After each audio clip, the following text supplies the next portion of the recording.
Ate Rose. So mga Lods, ayan, andito na po kami sa bahay ni Ate Rose. So ito po, makita mo yung bahay niya.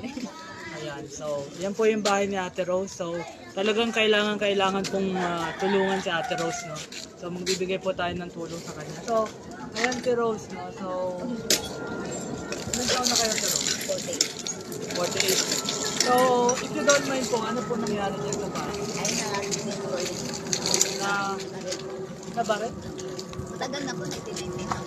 Paano pong naman? Ano na po nagalayan po, hindi naman po. Hindi sinasadya pero binayaran naman kayo niya. Hindi po, kamag-anak ko. Ay, ganun. Kamag-arak niyang nakabalo. Ay, ganun. Ilan po yung anak niya? Ano? 6 po. Pero malalaki na po. Ayan, bunso. Bunso. Iyan po yung asawa niya. Nagpunta dito? So ano naman po yung trabaho? Wala pong trabaho. So, kaya po kayo nangangalakal. Nakakarating daw kayo hanggang dun sa dulo. Ano yung nilalakad nyo lang po? Nasakay po ako hanggang McDo. Hanggang Jollibee. Hanggang Jollibee. Tapos nilalakad ko na hanggang doon. Hanggang saan Jollibee? Dito sa may Saudi. Ay, sa Jollibee, tapos nalaka. Ang layo din nun. Pag ano yan, kilala na nga kayong lahat ng mga tao dyan. Kahapon na, galing kami sa sa may release ko, doon kami nangalakay. Gaano po nyo nakatagal ginagawa yung pangangalakal? Matagal na eh. So magkano naman po yung pinakita nyo sa pangangalakal? At kahapon, nakapurati kami kahapon kasi nagtitibag kami ng baka. 400 pesos. Yun na po yung pinaka mahina na yung 400. Malakas na rin po yun. Ay, ganun. So, tama lang pang, yung mga anak niya naman may work naman. Wala, may minsan. So, kaya kayo nagtatrabaho. So, saludo po ako sa sipag niya na talagang tinataguyod niyo yung pamilya niya para lang. So, ayan po.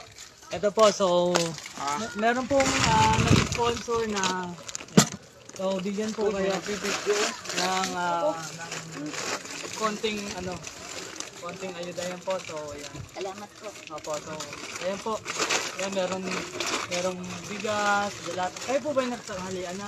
Ayun, nagluluto ko. Ayan po, ito po. So, sana po makatulong po sa inyo. Ayan. So, mga ka-lods, ayan. So, worth it po yung ibinigay ng ating sponsee.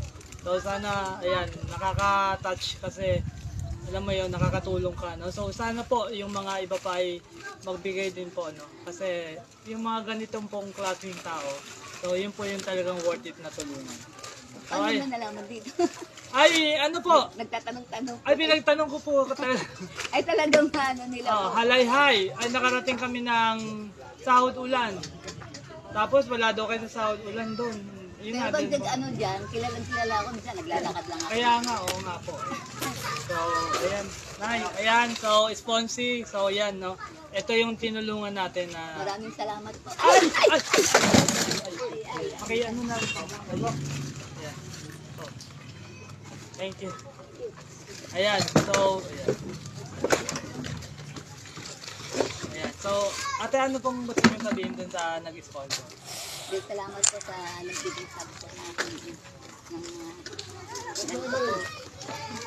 Ayan nyo, te, kapag may nag-sponsor ulit at viral to. So, ayan. Maraming salamat po. Okay, so ito po, ate. Anak, salamat po. Opo, ayan po. Ay, ate, picture muna tayo. Okay. Nako, no.